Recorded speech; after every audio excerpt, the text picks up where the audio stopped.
What's it called? What's it called?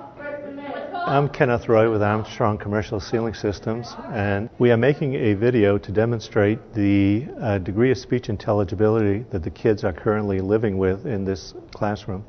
To do that, we've had to locate a microphone here about 2/3 of the way back in the classroom to represent the kind of hearing environment that the kids currently have. The teacher will be standing at the front of the room as normal, and that would be directly behind me, speaking in the usual way, teaching as she normally does, which requires some movement back and forth. We're pressuring ourselves to get faster. Very good. Is it bad pressure? Good pressure. Good pressure. Give me an example of bad, of something that's pressure. This is a school that was built in 1949, and as you might imagine, has a great deal of hard surfaces. The flooring is a hard vinyl tile. The wall surfaces are all brick or masonry block walls. The ceiling has a K9, very thin coating. As we know by the ANSI standards that a classroom for children to effectively learn must have low background noise and low reverberation time, thus improving the speech intelligibility. I think we could do some. Troy, okay? Depending on where you are in the room, I find that I have to move around often, even to reach the loudest speaker. So at times, although I'm asking them to talk louder to me, I actually find myself making some physical changes. Even if they are a loudspeaker, I know they're a loudspeaker, and I don't want to keep on asking them, talk louder, because then it loses the focus of the learning lesson. What's my digit here? 12. What's my digit? Thank you. My digit is 2. Thank you. 452. What's my digit here? 452. It's 5.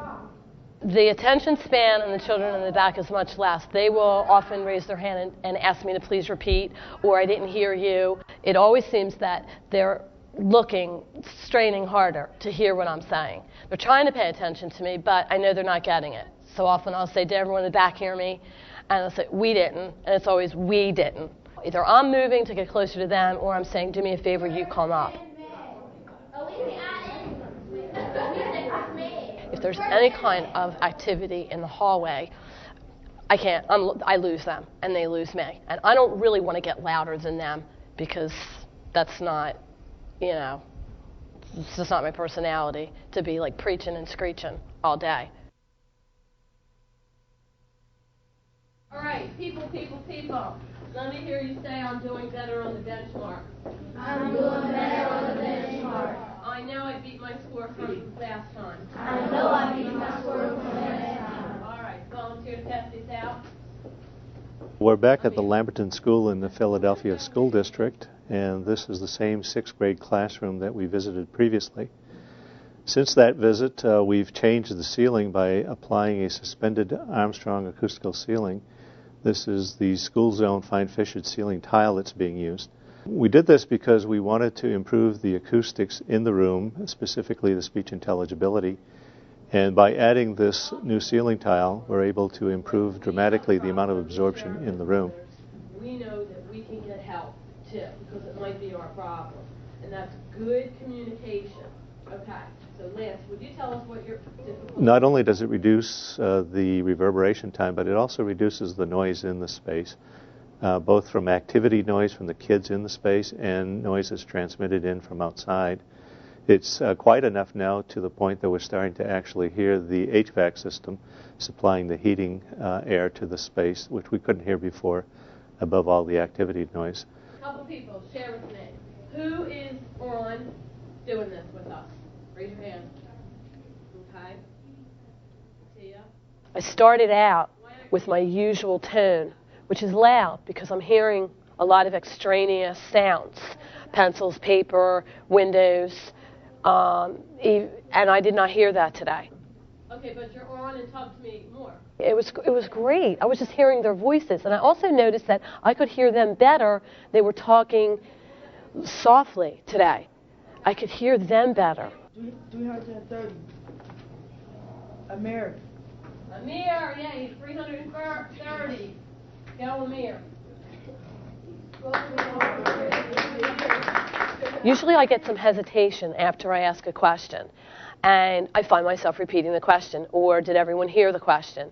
I get a lot of no's. Today I found that I was able to do more teaching in the same amount of time.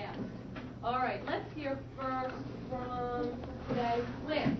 I felt like I was closer to my children today, and they were closer to me, instead of always reaching and straining. What's next stuff that we need to discuss? Overall, the kids seemed more interested, and I think it's because they didn't have to focus on me telling them I can't hear you, or their classmates telling them they couldn't hear them. And then I think it just was less of a distraction.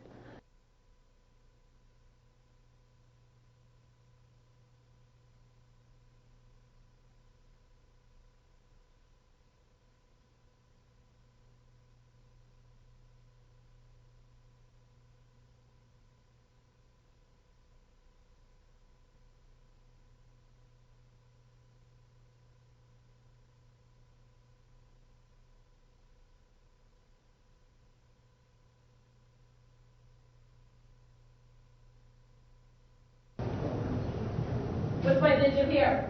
12. What's my digit? Thank you. My digit is 2. Carry 1. Thank you. 8. 452. What's my digit here?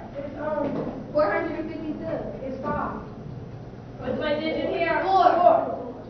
5. What is it? 5.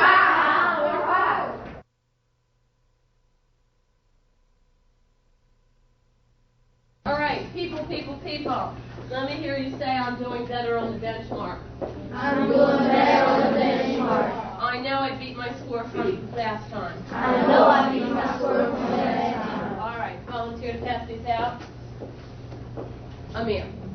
Okay, we're going to go with 1 per customer